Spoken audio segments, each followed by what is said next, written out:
Good evening, everyone. Welcome to Talk with Carrie Jemii.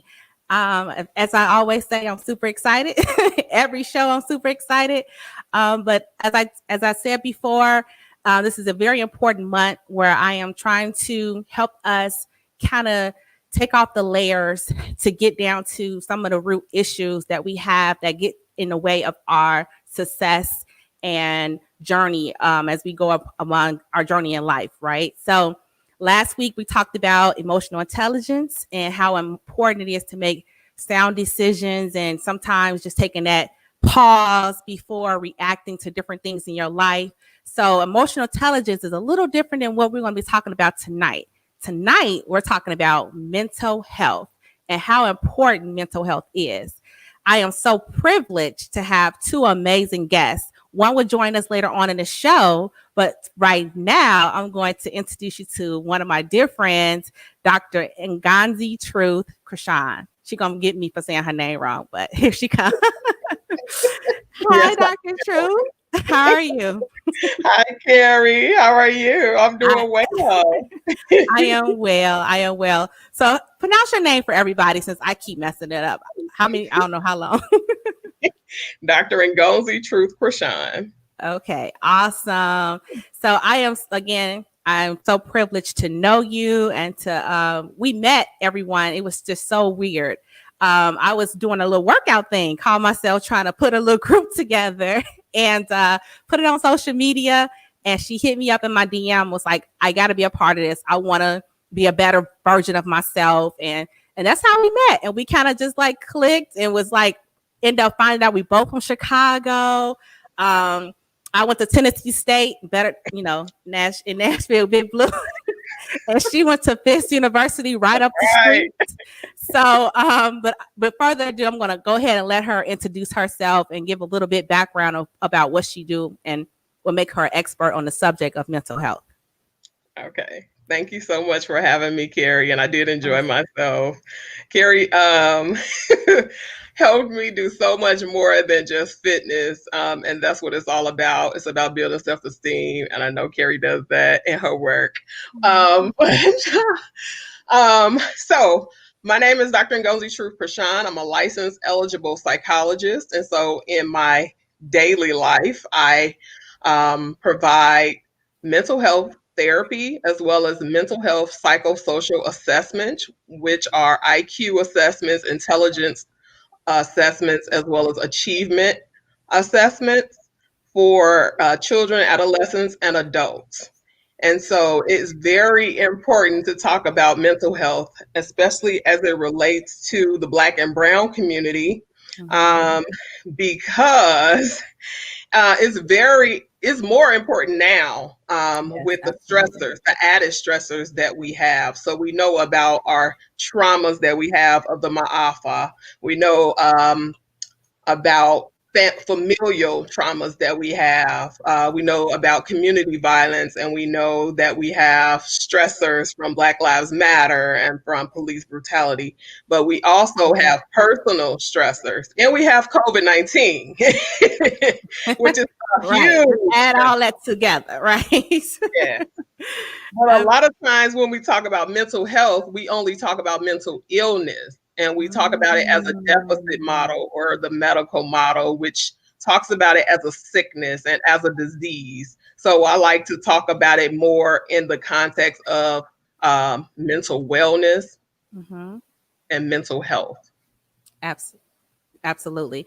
And I'm glad you mentioned that about it's a big difference. People always think that, oh, I'm not schizophrenic or I'm not bipolar or certain other things that we always associate with mental health. But mental health can just be having a great therapist get you to a better place with yourself, helping you do what some people call shadow work, going into the corners of your lives and figuring out what childhood trauma you may have dealt with that is appearing prevalently in your adult life. And, you don't even know it or can't even identify it until you talking to a professional that's like, well, I think based on what you're saying, this is what's happening, So I personally was probably one of those people that was on the other side, like, oh, I don't need it. And then, like I say in my on my post, once I had went to a therapist and got counseling, I was like, oh my goodness, this has changed my life. I was able to figure out the things that were like, I didn't think was a problem, because also a good therapist can be a mirror for you. They can show you a lot of things about yourself. So I really think that mental health is very important. And that's why I definitely wanted to address that subject matter. We do have another co-host that was going to join us, and she is here. I'm going to go ahead and add her in, Dr. Nathalie Ellis. Hold on one second. Add her in. Oh, okay. She's not on screen yet. So I'll wait till I see her and I'll bring her back. All right. So let's just go a little further. So, like we were just saying and kind of going that segue, why do you think that people think that mental health or getting therapy is such a cliche? Because mental health has a long history of being rooted in the same system as American culture. And so some racism and discrimination has touched it.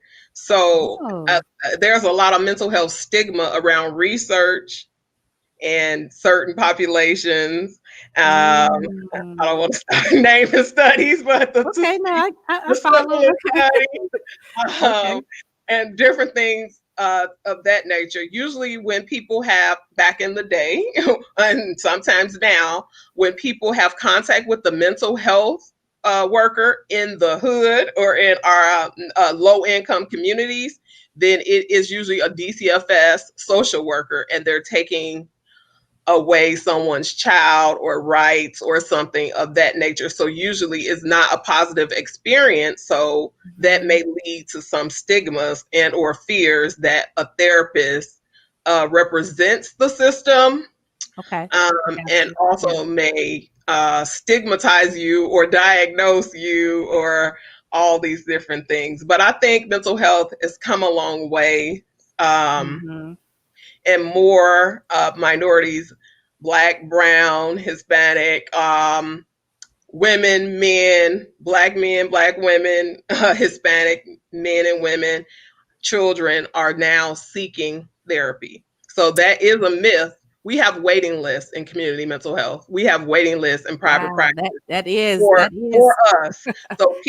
So the stigma is being removed when we have shows like this, Carrie. So thank you for shedding light on mental health. When people start sharing their stories about them actually seeing a therapist. But we know the good old myths that we have in our family, or secret that we have in our families, where we don't expose family business to anybody outside our family. Right. Absolutely. So, and you're right. A lot of people still have that quiet, what goes on in the home doesn't leave the home. But even if it stays in the home, I think it's important that people know that going to a therapist and seeking mental health type of benefits is personal. I mean, that's something that you do on your own time. It's not something that you necessarily have to share with a lot of people. And due to confidentiality, if you do see a therapist, they're not supposed to share that with anyone. So it's your personal secret, And I can't stress how important it is, not only personally, but I used to work for a therapist for a little while. And I saw how his clients that were going to a couple therapies were having so much results from having that third party be involved in their marriage, right? That knows what they're talking about, knows about relationships, and can be unbiased. I think that's another thing that you get from going to therapy sessions, is having that unbiased opinion and someone being able to, again, show you things that otherwise you may not have seen, or because you're hearing it from your spouse or significant other, or even when it's your family and they're doing like, parents and kids and trying to figure out things that have went wrong in the family, that having that third party come in and say, well, I don't know you, but from what I'm hearing, you know what I'm saying? Again, being able to be that unbiased opinion. I think Miss Ellis, are you there? I am here. I can't seem to get my camera to work, but I'm here. Okay. Well, Although go I've been ahead. on Zoom all day working it, but for StreamYard, Oh, I'm having a hard time. But I'm still working on it. But you guys can hear me. yeah, we can hear you. We can hear you. So if you want, you can go ahead and just kind of introduce yourself, and then we'll have you chime in on the question as well. Surely. So I'm Nathalie Ellis. I'm a licensed professional counselor. I've been licensed for now 20 years in the state of Georgia. I've done community mental health, so I'm very much aware of what Dr. Truth was talking about in terms of community mental health, and now I've been in private practice for the last 8 years now. And yes, within the African American community, there's definitely a rise in the importance of understanding mental health, right? And so, from what I saw with community mental health, a lot of that was in certain communities. It's almost as if there's I mean, it's because there's issues that come about, everybody's saying you need to go get help. So the help was Right. more so forced upon, right? Right. But I think Right. now there's a change in that people are willing to get help because they are recognizing they need help. Nobody else is necessarily telling them that they need help. Um, and obviously, with this pandemic and isolation and quarantine, there's a lot of self-reflection that's happening and self-inspection that's Absolutely. going on. And so people are recognizing that they've had a lot of baggage, and we as a community, um, society, no matter what, the macro, the micro, we're carrying a lot of baggage, and we don't have to. Exactly. We just don't have to keep carrying it, right? We could make the load a whole lot lighter, so we could live life and be more functional and be happy. And so I'm definitely a strong advocate in people getting the help that they need, Hmm. um, because it's so important. It's so important to receive services and to really get in touch with yourself and to do the work you need to be the best that you can be. So I'm Absolutely. happy to be here. Thank you so much, Carrie, No, for inviting me. yeah, thank you for accepting. I know we met a few years ago as well. My Yes. son was a part of a camp that I was a part of, how to become a successful young man, and we were trying to teach him some principles about success. Definitely, I So remember that, yes. and definitely used it. He opened up his business about a year ago, so that's been Oh doing wow. well. So thank you so much for that. Oh, That was great. excellent. Great testimony. Plug Yes. how to become a successful young man, author Diamond McNulty. Go check it out. So let's go into another great question. Just kind of segue a little bit. So if a person, how do a person know that they actually need to seek therapy? Because I know a lot of times we kind of lean and depend on our friends and at calling our friends and getting all this information from our friends. And so sometimes, that could be a lot for a friend, right? A friend, you calling them saying, oh, girl, this is happening, or I need help. So how do you know that you've exhausted your friends and you need to go get professional help? Well, that's one, that you've exhausted your friends. um, I would say when you feel that, so we talk a lot about functioning, and we talk about functioning in several domains. And so when you feel that your relationships are impacted, when you feel that your home and your work life is impacted, and when you feel that your self-esteem is impacted, then you know that you need to seek mental health. And so if that means that you are having difficulty sleeping, if you're eating too much or not enough, if you are gaining more than 15 pounds or losing more than 15 pounds, these are just some of the signs, just a few of the signs. But a lot of times we know when we feel off balance if we actually do that self-reflection. But if not, most people will usually feel comfortable talking to their friends, and their friends may suggest, I think you should see somebody or talk to somebody. Maybe you can try my therapist, or Right, maybe you can right. call this crisis line. It's free. Or Right. seek your EAP counselor. That's free at work. Okay. Mm, Things glad like you that. said that. Yes, yep. Yeah. People don't know And they do have a lot of free resources that's provided from their jobs and even from the state. that can Yes. help with that. You was going to chime in there. Yes, lots of free resources. Like you mentioned, I have a few clients that's from the victims compensation program. If they're a victim in Georgia, then there's services out there. But definitely, as Dr. Truth says, there's you'll know, right? Especially when you find yourself back in the same position again, right? And that's the thing. We're not moving forward. Because we could talk about things and vent, but then we'll find that we're still stuck.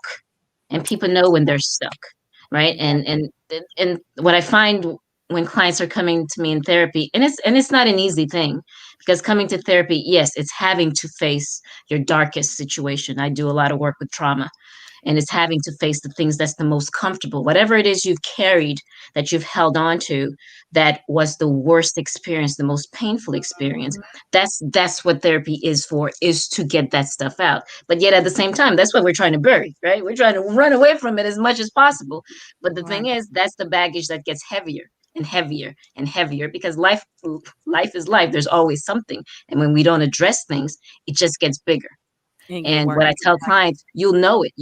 It'll feel like a heavy weight, right? And then when we start putting that weight on someone else who's not qualified, or it's a friend, then we're putting the weight on them. So I talk, and so boundaries become a big thing, right? Healthy boundaries is also for the individuals receiving information, knowing when, oh, you know what, I just can't take too much. You might want to go talk to a therapist about that. And I encourage my friends, my clients, and to do that all the time, and friends and people, that's a lot. You might want to go talk to a professional about that, right? That's setting boundaries for yourself. But even within yourself, if you're venting and talking and it's going in circles and the weight is still heavy, then definitely. And that reflects, like Dr. Truth said, in weight gain, not sleeping, sad mood, negative self-talks, poor relationships, um, Mhm. um, unhealthy eating habits, Right. lack of self-care, aggression, Yes. And anxiety, increased anxiety. So there's lots of things that it'll show up as. Mm-hmm. yeah, absolutely. I was going to say one more thing. I was just going to kind of add on with I know someone has always, I heard it, if you're sad more than like, what is it, 5 days or a week, Mm-hmm. if you're how you're going into a depression state, that needs to be addressed further than just thinking you're sad, but that you really need to have someone to talk to you about that. Exactly. Right. Yeah. There is if you look at the DSM, which is the book that as therapists, as professionals, mental health professionals, we look at to diagnose. Yeah, there's a number, if it's more than 2 weeks where you've been in this state of sadness. And then, like Dr. Truth mentioned too, and it's impacting functioning, right? Because sadness is a normal emotion. We all get sad. And it's Exactly. perfectly normal to be sad about things that requires you to be sad about. That's fine. That's perfectly normal. But when you're finding that this sadness is becoming heavy and it's prolonging, and now it's impacting relationships, it's impacting your mood, it's impacting other things in your life. You don't want to get out of bed. You don't want to do the things you normally love doing. Then yeah, at this point, we may need some additional support. Absolutely, absolutely. So, I wanted to know, well, just I want to ask a question. Since both of you guys probably have dealt with this subject matter, what is something that you would tell someone who may have been contemplating suicide? What are some things that you would tell them? How can we help them tonight if that's something that they're pondering? I know it's a heavy subject. Yeah, it is a heavy subject. Um, you know, again, the fact that if somebody's sharing that information, more likely they're seeking some type of support and help, because people can commit suicide and they don't ever have to tell anybody anything, and it could get done, right? Mhm. So when people are coming to us and saying that they're struggling, and so it's important that we're a listening ear. It's important that we provide hope and support and Absolutely. resources. There's crisis lines. Encourage them to talk to someone. That's definitely not a time to. It's not a time to negate their feelings, because Mhm. again, what overwhelms you may not be what overwhelms me. What makes you feel a certain way may not be what makes me feel a certain way. So And I see this through our clients. There's people who have one thing and it brings them in a state of high anxiety, and it may seem as if it's minute to me, but it's not minute to them because of their history and their perceptions of things. And so when people are coming to us and they're saying, they don't know how to move forward and they don't know how to move on and they need support, and it's important that we give them a listening ear and provide them with the help that they need and resources, and hope. Absolutely. Dr. Truth, I know you actually worked at a center where you received calls just for that. So, yes.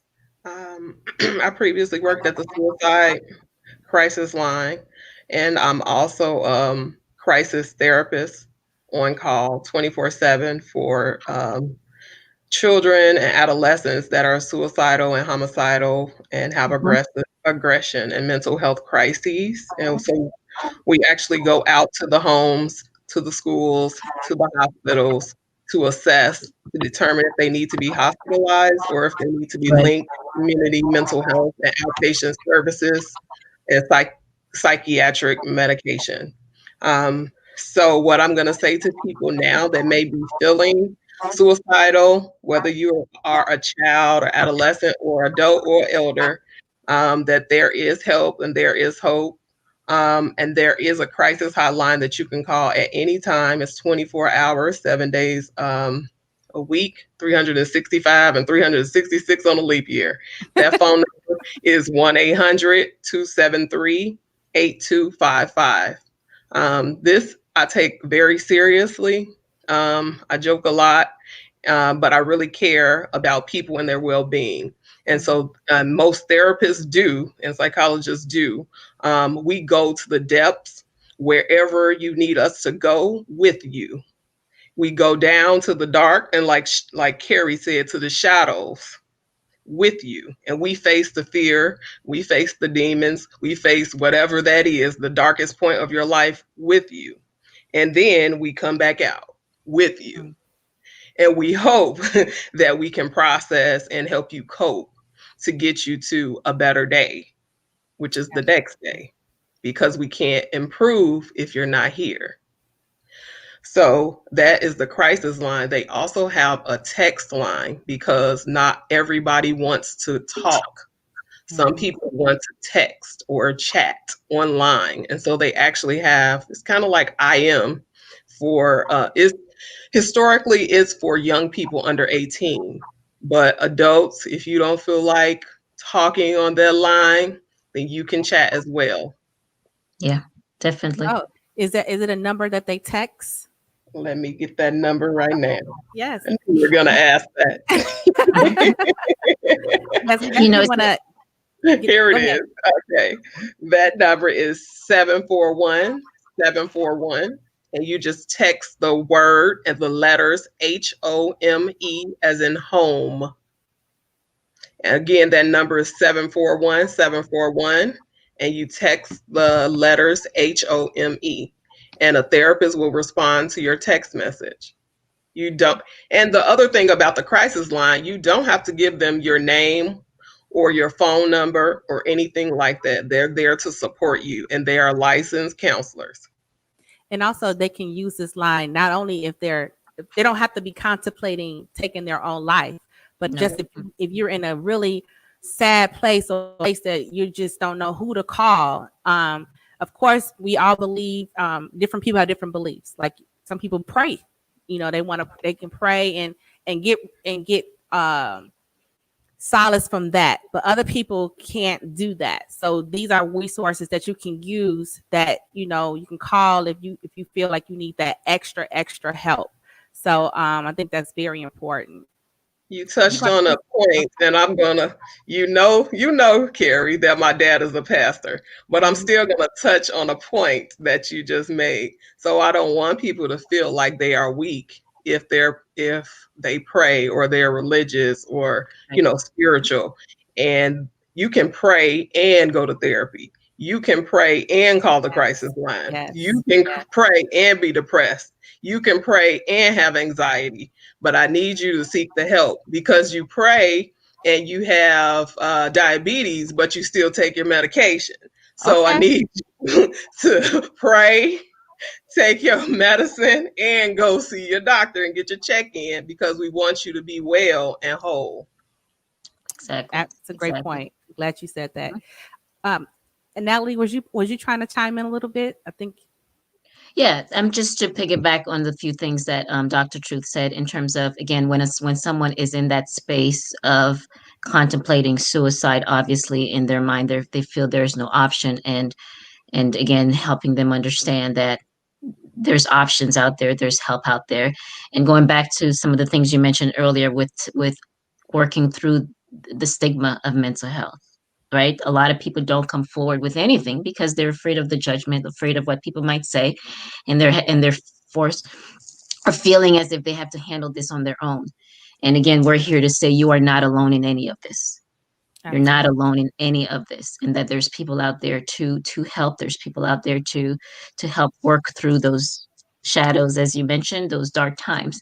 Um, and we need that, and we need to know that we can get help, and that it's okay to get help. Awesome, awesome. So I do want people to know that again, the purpose of my show is like live life coaching. Um, I do life coaching, but I'm not an expert at everything, and some things takes a level of certain levels of professions and licenses and doctors. So, but I do want you guys to ask questions if you have any questions that you want either one of these specialists to answer for you. Please put them in the Facebook chat or YouTube. And I see a few people that have joined us from Twitch. So if you do have questions about anything mental health or whatever, or you want to be a third party for someone else, please, by all means, ask your questions and we will be able to answer them live here for you. So just in talking about what we're talking about, I do want to, lighten it up a little bit. But some people I know, and I think people should know this too. Some people go to therapy and it's just a part of their regular routine. It's on their calendar. Like this is not like it's their best friend, but it's an essential thing that they do, just like they do when they go to work or they go to the gym. That's a better way to say it, because sometimes people need to know, like, as you take care of your physical body and then you go to church to take care of your spiritual body, then you have to also do other things to take care of your mental body. So you don't always have to go to therapy because you're sad or because you're having issues at home or you have drama or anything like that. Sometimes therapy just really helps put you in a great space.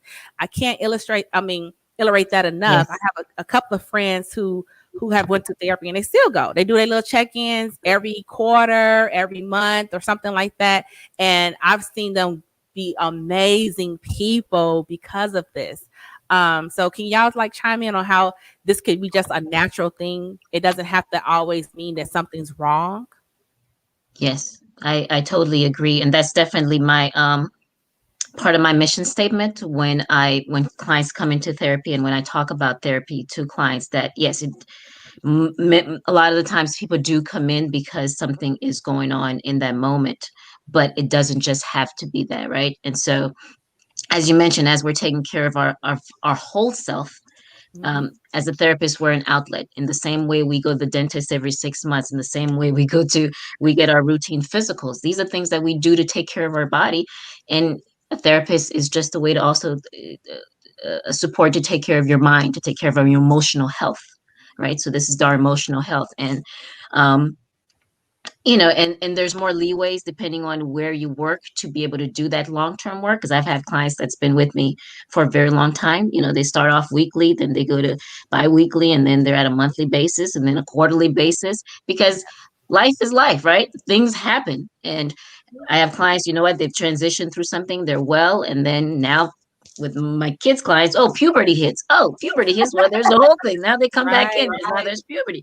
Oh man, years later, now you're dating. There's some other stuff going on, and so different life brings different situations, and having that therapist as that additional support to kind of talk through your emotions, talk through what's going on in your mind, provide additional outlets and support and coping mechanisms to manage emotions, yeah, it's definitely healthy, and I encourage it. So I don't think historically that's been how therapy has been viewed, right? Because it's always, let's create a treatment plan, let's get you in and out. Once you achieve your goals, that's it. Let's keep you moving. And I know I've worked in places that's been how it's done. But in my private practice, that's not how I approach it with clients, because I do want people to know, yeah, when things are well and you don't need this, fine. And then at times when you do need it, it's okay to come back. It's okay to re-engage. And we work through whatever it is that's going on at this time. And the other piece too, because I work a lot with trauma, there's just a lot of people coming with just lots of history. A lot of people are coming in. I have 60-year-old clients who's coming in with things that happened when they were 5. You're 60, and it's still impacting you till this day. I have clients in their 70s. I have a 7-year-old client. Again, things that's impacted throughout the years. And so at any point in your life, I have 3-year-old clients. At any point, because again, as we know, life is life, and it doesn't matter what age, things can happen. Right. Mm-hmm. And so part of our work as therapists is to provide people with tools and resources to manage your emotion and work through the stuff that's happened. And so, yeah, I definitely encourage it. We can be part of your network, of your plan, of your support system. And for a lot of my clients, especially going back to the talk of suicide clients who are high risk, yeah, I'm your therapist. I'm a part of your plan. Add me to your list. Mm-hmm. So definitely. I like that.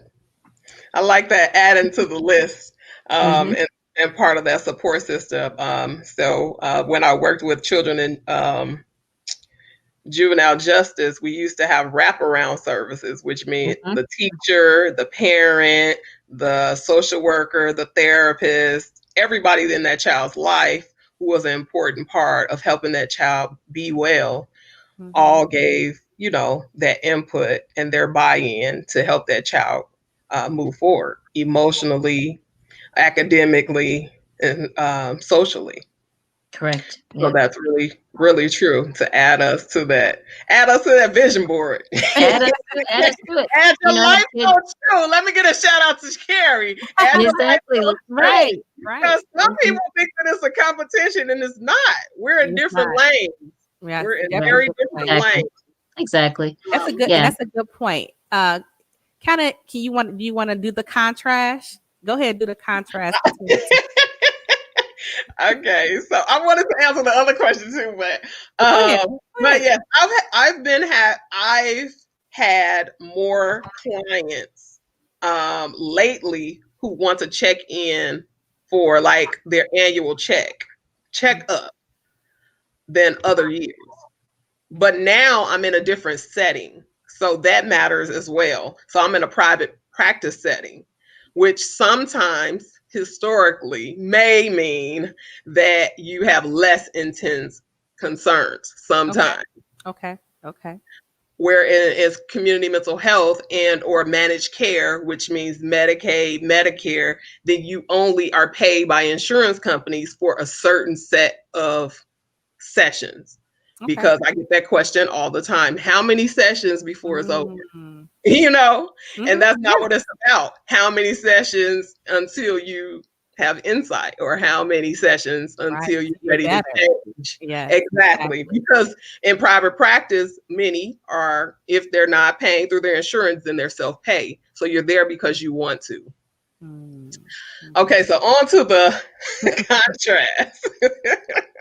So usually when a client is coming to a therapist, then they are working specifically on their mental health and their emotional health. It may be more than one concern, but usually we are focused on those goals. Usually it's 1 to 3 goals at a time. Okay. And there's a treatment plan, and we're usually licensed, and it's in a certain setting. Usually it's in the office, but right now due to COVID, it's telehealth. And so in that aspect, it's also traditionally done by somebody, bachelor's, master's, or doctorate, who is licensed in mental health, and we're set by APA guidelines. Mm-hmm. So it's a certain set of rules and theories that we're learning in order to treat mental health concerns. And so when you state that a client comes in, no, you're not coming to see your best friend. And no, we do not give opinions. We give therapeutic guidance and guidelines. We don't tell you what to do, but we can point out patterns and we can offer coping skills. And it's your choice to practice those coping skills in your everyday life. We are not Ayanla. We don't fix your life. We help you learn and utilize those tools in therapy so you can learn and utilize those tools outside of therapy and help change your own life. Right. Help fix your life. We're here to help you fix your own life. Exactly. Well, right. And as life coaching may be your first step to knowing if you need to go further into a mental health therapy situation or something like that. Because like you said, it's a different lane, because life coaching is really like us trying to figure out tangible things that may be also in the way, like, and how, like, oh, I think I want to be an entrepreneur, but I don't know how to get there. Or these are things that I keep thinking about, but I don't know, I'm all over the place. And so we kind of help you put the pieces together so that you can see your own puzzle, so we're able to just, that's a good analogy. Take the pieces and create your puzzle so that you can see a clear path of where you're trying to go in life. So you may have some of these issues that we're talking about, or that I've been having on the show, as far as faith and emotional intelligence, and those things can be talked about and how it relates to where you're trying to go. Because basically we have a goal. When I have a session, my goal is to get you to your desired state. How we get to your desired state is figuring out what things are not falling into place for us to see your full picture and your full puzzle. So that's how I would describe life coaching. So I'm glad you brought that up. So we're almost at about 40 minutes in to the show. I really don't have any more questions, and we didn't get any questions from some of the viewers, which I wanted people, to chime in and ask a good question. But I'm just grateful that we were able to provide information about when mental therapy is needed, as far as going to a therapist, and that knowing that it's not a cliche, that it's just another way, as we have made the correlation between, health, as far as physical health and different things of that nature. So we do got a question. Yay. So Ruben Coleman said, how can you tell when your child is in a crisis? That's a good question. So we'll go ahead and put it out there. Dr. Truth, you want to start with that? Sure.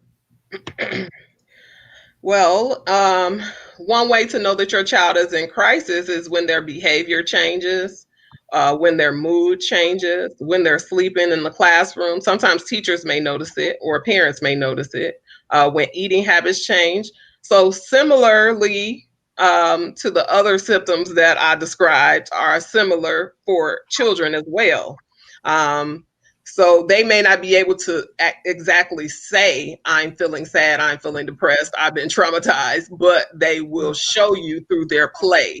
They will show you through their interaction. So if you find them more aggressive with their siblings, more aggressive with you as a parent, more aggressive verbally or physically in school, not turning in homework when they usually did, a decline in grades, getting hurt and tripping and falling and coming home with unknown marks, anything that is unusual are some of the crises or ways that you can tell that your child is in a crisis. Also, sometimes your child may draw, or your child may journal and say, I want to die. Or if they're being bullied, they may come home crying, but you may have to ask, are you being bullied? Or did someone hit you? How was your day? That's what I ask all my parents and teachers to do with children, to ask them, how is your day? Because they may not know how to say, somebody beat me up at lunch, or what have you. Yeah. A good thing that I would just want to chime in before I hand it over to you, Natalie, is that Mhm. what I hear you saying is don't ignore anything. I think that we're so good at being so caught up in our day-to-day lives that we don't catch those behavior changes. Because as a child, I did experience a lot of crisis. I mean, traumatic things that happened to me. And I'm not to say that my parents didn't pay attention to me, but they're probably like, oh, she's just being sensitive. Oh, and some of those things you can't just negate. You just can't slide it to the side, because if you don't address it while they're a child, okay, it would become a bigger Exactly. issue as an adult. Yes. So Absolutely. And you guys said a few things. So by the time the child is in crisis, there is obvious evidence, right? The school's calling, they're failing grades, right? And so those are all great points. And by the time we get to these things, we definitely need to do something. Um, but then, as you mentioned too, Carrie, there's a lot of kids in crisis and they're model students. Everything is fine. They're not talking, they're not saying things, right? Because the kid who's acting out, believe me, you'll get that call from the teacher. And that's usually what prompts mostly people to come in, right? Because the teacher's being called, the parent can't take it anymore, the child's acting out, there's verbal aggression, that physical aggression. So it's there. And those definitely we need to pay attention to that. And it's never the kid being bad. And so this notion that we have again as a society, when a kid acts up, or when the kid is sexually act, or whatever the situation is, they're just being bad, they're just being fast. No, whether they're being bad or being fast, there's a reason for that. And it's our job as the adults and as parents to pay attention to that. It's not the kid's job. Yeah. Right. And so oftentimes kids are left with having to figure things out on their own. And when they see that the people around them aren't paying attention, guess what? They'll eventually not ask questions. They'll eventually not say anything. And here you have kids withdrawn and trying to handle things on their own. And so, yes, as parents, we need to ask kids questions. We need to pay attention to what they're doing. We need to engage with them, right? That's how we'll know if something's wrong. They can't be in their room playing video games. No, we won't know if anything's wrong. By the time something's wrong, it'll be a bigger problem by then. And that's oftentimes what I see, because they're in there doing all type of stuff, because that's what kids are. Kids are curious. That's their job, to get into stuff. That's their job. And it's our job to guide them in the stuff they get into. Right. But we have to be engaged to guide them. Right. With the devices now, kids, pornography, I'm certified in sexual addiction when it comes to children. Again, sexual abuse, all those things are very common things. Those are things that happen. And we got to be open to have conversation. We have to be open to talk to our kids about things that's difficult. Are you sad? If the kid says they're sad, it's not okay to say, you ain't sad, you're just a kid, you ain't got nothing going on. No, we don't dismiss kids' feelings. It's not okay to do that. Right. And again, a lot of, as adults, because they're children, what you mad about? Ain't nothing you mad about. You being fed?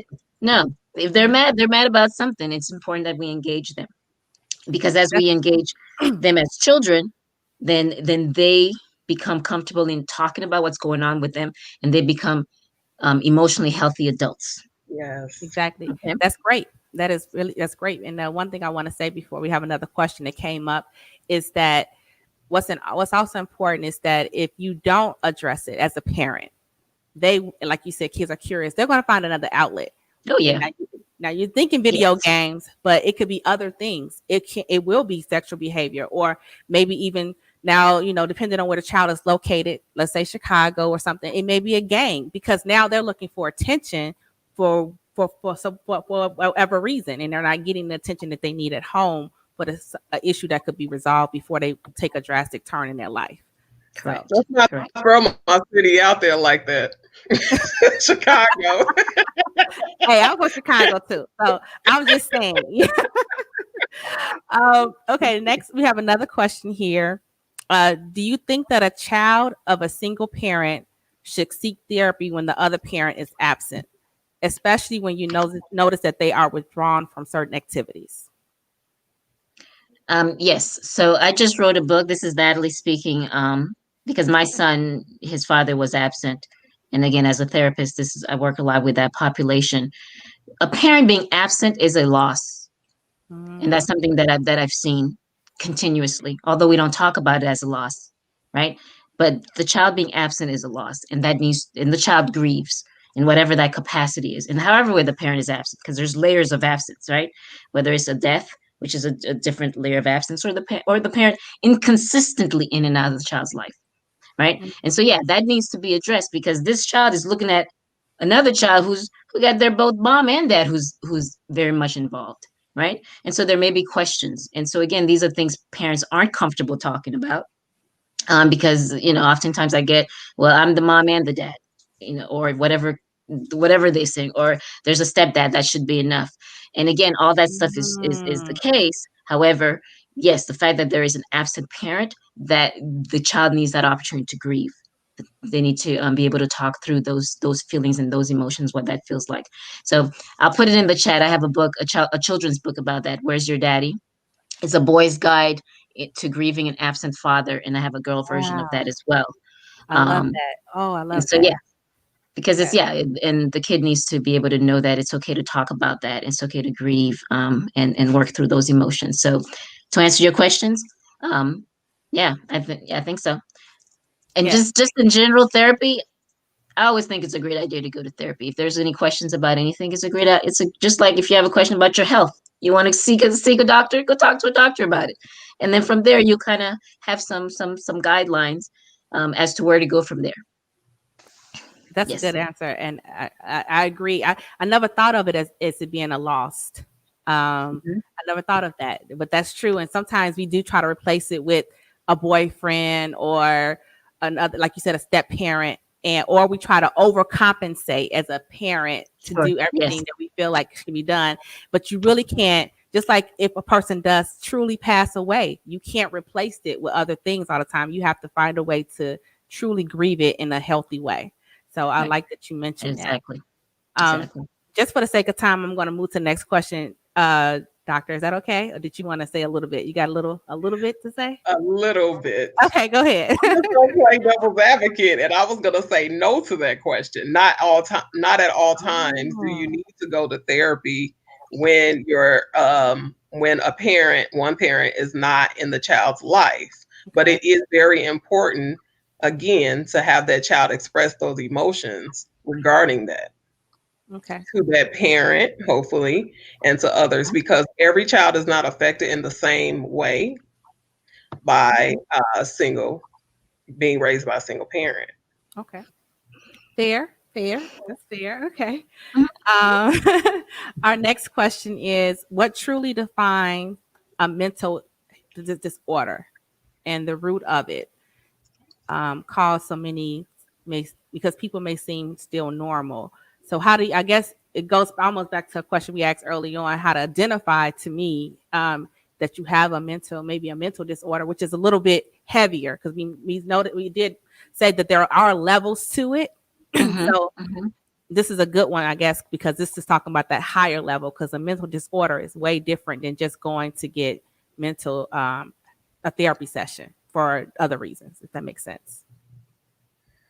Yes. It does make sense. Yeah, there's different degrees of mental health and mental disorders. And obviously, like I was saying earlier, we look at the DSM, which is the book that kind of classifies that. So depending on the symptoms that the person is coming in with, right? So there's people who have symptoms of, let's take something severe as schizophrenia, for example, right? Where they're seeing things, they're hearing things. And yes, that's not the same as somebody who just recently went through a divorce and there's some sadness and things over that, right? So there's different degrees of things. And so based on the symptoms that we're looking at, depending on what's happening, yes, we identify a diagnosis with that symptom, and we create that treatment plan, as Dr. Truth mentioned, to determine, okay, how do we best help this person based on their symptoms to minimize whatever the symptom is, so that they could function, because at the end of the day, it's about functioning, right? And we all don't need to look alike or be the same to function. The person who has schizophrenia can potentially function, right? If they take their medication, and they have a great support system in place, they can potentially go to work, take care of what they need to take care of, and come home. And so again, with all the degrees of mental disorders that's out there, there are, again, services out there, there's support out there, so that people can function and do the things that they need to do to maintain healthy lives and have healthy relationships, and manage their emotions in healthy ways.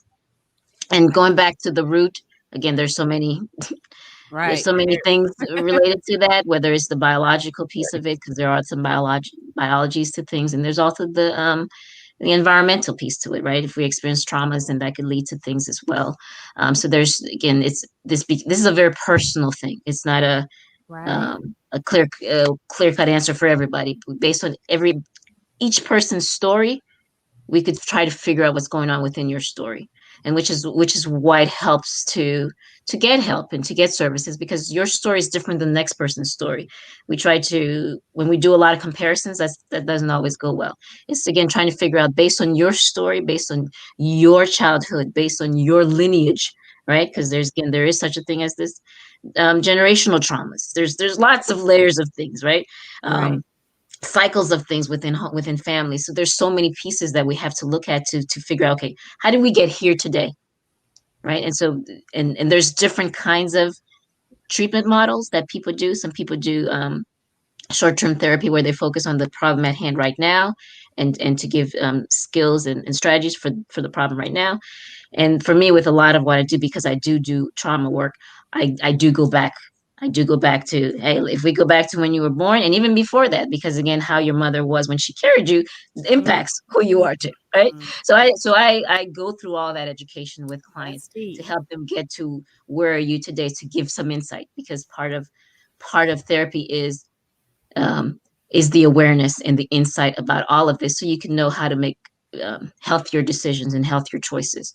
Um, so there's just lots of answers to that. Sure, Dr. Truth, I'm gonna let you speak on that, and we have about maybe 7 minutes, so I'm gonna let you speak on it, and then we're gonna answer one last question. So go ahead. Okay, you're telling me to be short. No, no, Okay.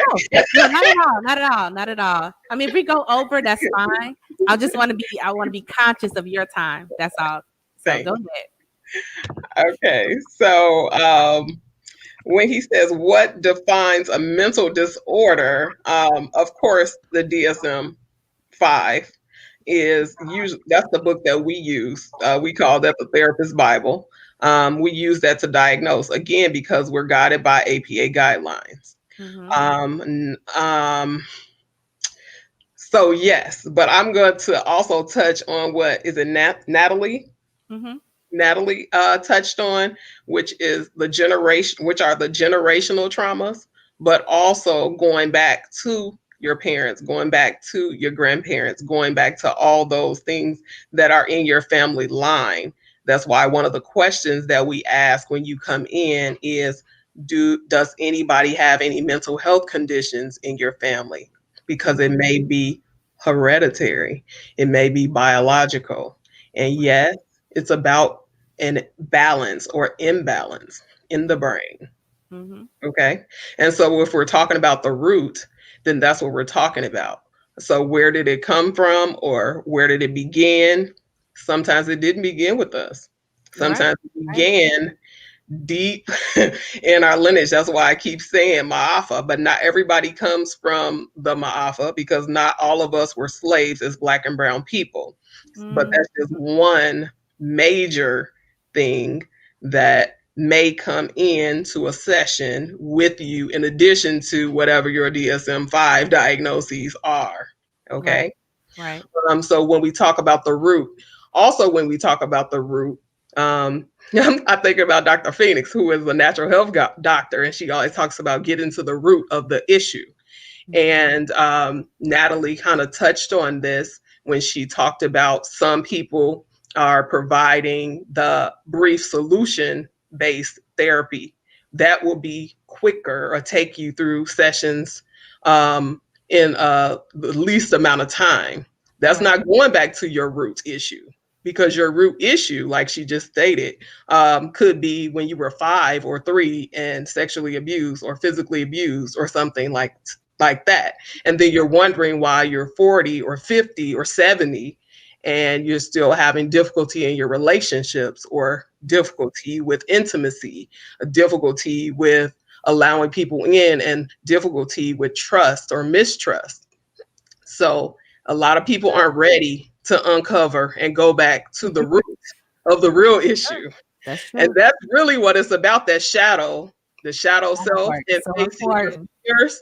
And we are not ready, like Michael Jackson said, to look at the man in the mirror. No, you ain't gonna go Michael Jackson on me, but yeah. Yes, I did.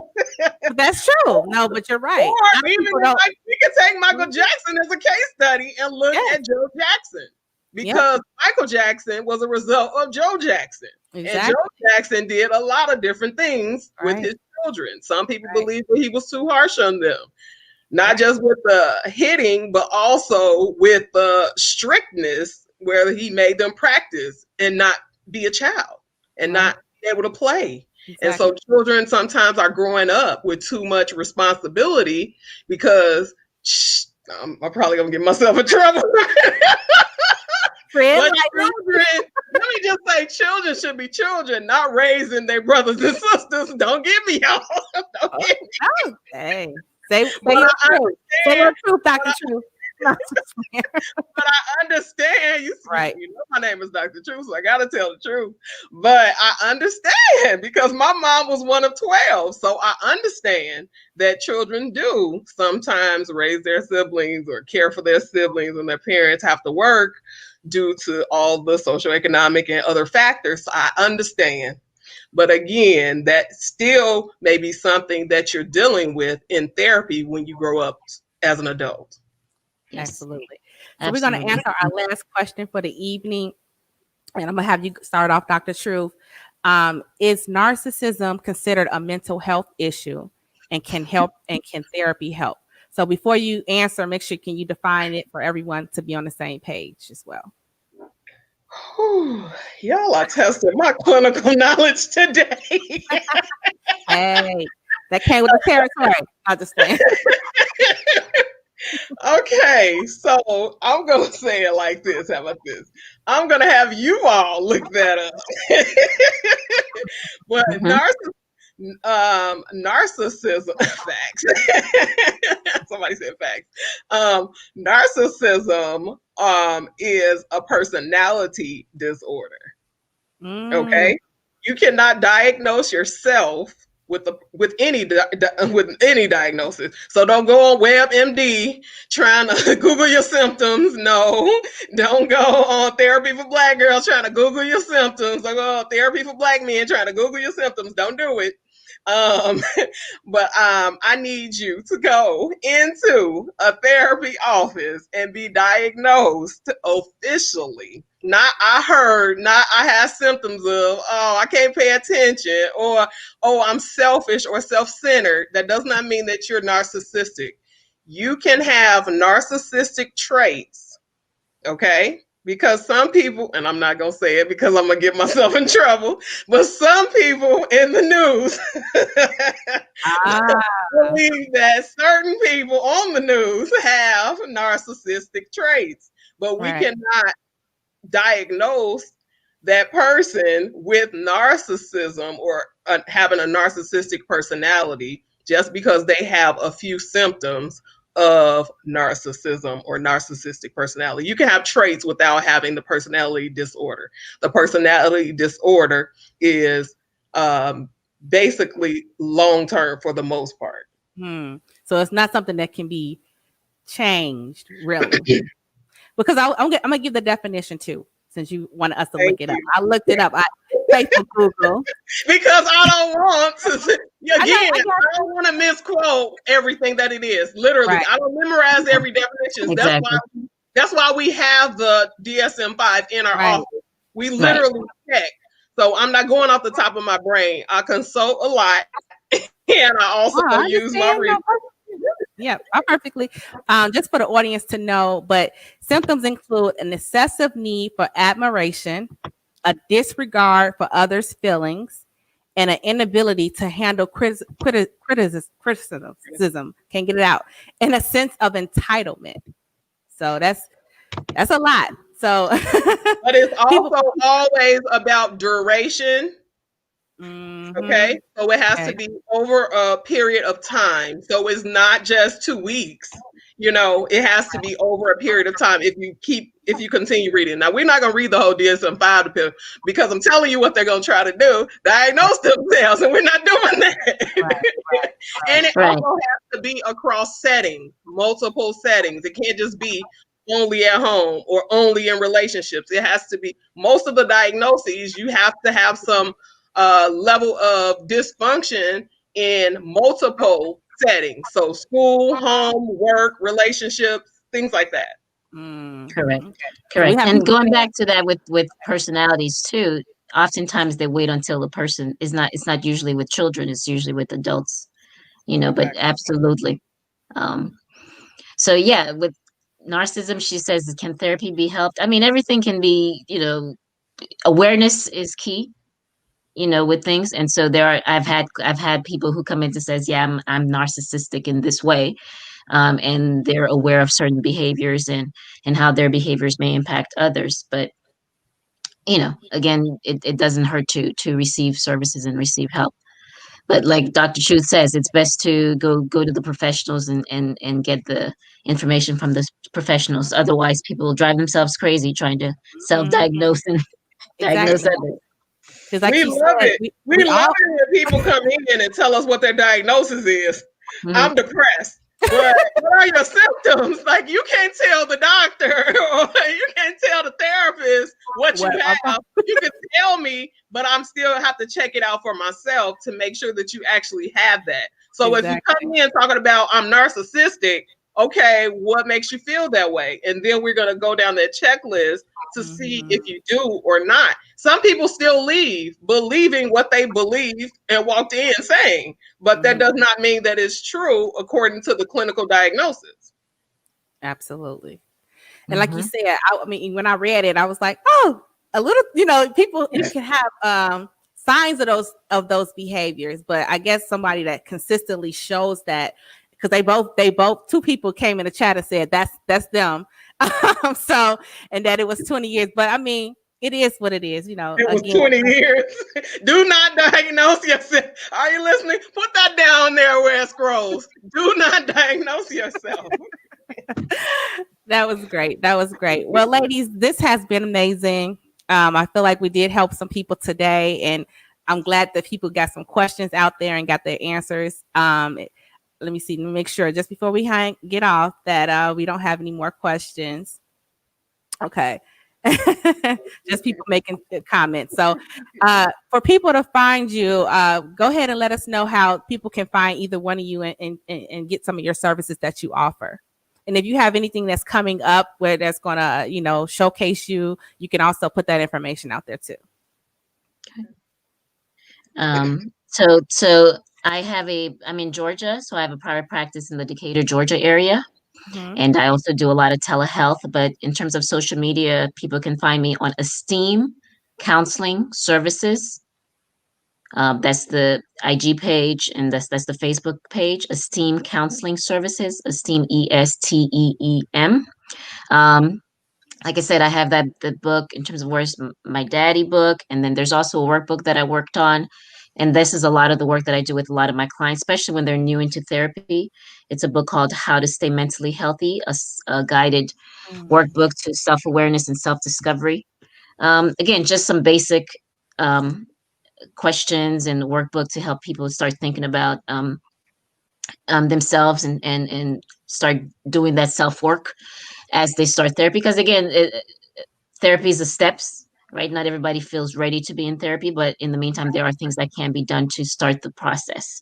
But so those are the ways to contact me, and you know, I'm in social media, and I definitely welcome people to definitely start doing the work. And this is definitely time for healing. And thank you so much for having me on the show. Thank you. Thank you. All right. So you all can find me at I am Dr. Truth on Instagram, IAMDRTRUTH, or at drtruthandassociates.com. DRTRUTHANDASSOCIATES.com. I'm also have grief relief baskets and self-care baskets that I have made and I sell on my website. Can you show us what example of what's in it, or is that secret prior to No, it? it's on my website. You have to go to my website to see it. But what's in it is I wrote a book on grief called Black Girls Cry. It's also on Amazon. It's called Black Girls Cry, and it talks about the stages of grief as well as coping skills for grief. It gives lots of resources. I'm really big on resources. So grief camps for children, grief resources, and grief groups for adults, and just links to different therapists that can help you deal with and cope with grief and loss. Absolutely. Good. Nice. Well, thank you, ladies. Again, I say guys, I don't mean like men. Just that's my Chicago slang, not just slang. But I appreciate you both taking out the time to share and to give information to people. I just wanted to be a resource, really, and you both hinted on that a lot. That it's not something that we do a lot in our community, especially for the Black and the Brown people. So I did want to make sure that, because I am African American and that's most of my following, I want to make sure that I provide type of resources that can help us as a people to keep progressing. So we did get another question out here, and I think, how do you purchase the children's book? They did put the link in there. If you go to the Facebook chat on my page, I believe Diamond McNulty posted the link to get the book and all the websites for both the co-hosts we had today. Again, thank you guys for following me, Carrie Jemii. Again, this month is getting. I was a part of a group called the Cursillo, and they would tell us every time we had a Cursillo, it gets gooder and gooder. So next week it's going to be just as good. So y'all need to come back and tune in next Tuesday at 7:30, and I'm going to go ahead and talk about that show was going to really capture. I had everything building up. So mental health is important. Emotional intelligence is important, right? And so I did talk about we're going to be shedding some of the weight. So next week, we're going to talk about diet and exercise. And I have some amazing speakers and guests, and I have an amazing testimony. When you see the results of this person, it's unbelievable. So, but I wanted to stress that the reason I started with mental health is because if you don't have your mind right, it's no way that you can properly lose weight or do anything else in your life. Definitely starts with so there. I just want to make sure that I layered it for you so that you can get everything that you need before you get to other steps. And that's really the basis of my whole show going to be like that. Everything is going to be kind of layered on top of each other. So again, stay tuned, and I hope to see you guys next week. Thank you, ladies, again, and everyone have a great night. Thank you. Thank you.